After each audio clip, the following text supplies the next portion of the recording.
চিত্রনায়িকা পরীমনির সঙ্গে ব্যক্তিগত ও অনৈতিক সম্পর্কের অভিযোগে পুলিশের এডিসি গোলাম সাকলায়েনকে চাকরি থেকে বাধ্যতামূলক অবসর দেওয়ার সিদ্ধান্ত নিয়েছে স্বরাষ্ট্র মন্ত্রণালয়।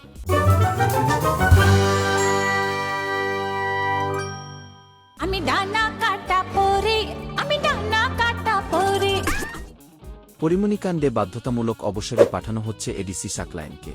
সংশ্লিষ্ট সূত্রে জানা গেছে, এ সংক্রান্ত সারসংক্ষেপে স্বরাষ্ট্রমন্ত্রী ইতিমধ্যে স্বাক্ষর করেছেন, যা চূড়ান্ত অনুমোদনের জন্য রাষ্ট্রপতির কাছে পাঠানো হবে। ঘটনার সূত্রপাত ২০২১ সালে, যখন ব্যবসায়ী নাসির উদ্দিন মাহমুদের একটি মামলার তদন্ত কর্মকর্তা ছিলেন সাকলায়েন। তদন্ত চলাকালীন সাকলায়েনের সরকারি বাসভবনে পরীমনির যাতায়াতের সিসিটিভি ফুটেজ ও তাদের ব্যক্তিগত সম্পর্কের খবর গণমাধ্যমে ছড়িয়ে পড়ে। এর পরিপ্রেক্ষিতে সাকলায়েনকে ডিবি থেকে প্রত্যাহার করে একটি তদন্ত কমিটি গঠন করা হয়। স্বরাষ্ট্র মন্ত্রণালয়ের তদন্তে তাদের কল রেকর্ড ও সামাজিক যোগাযোগ মাধ্যমের কথোপকথন বিশ্লেষণ করে দেখা যায়, এই সম্পর্ক পেশাগত সীমা লঙ্ঘন করেছিল।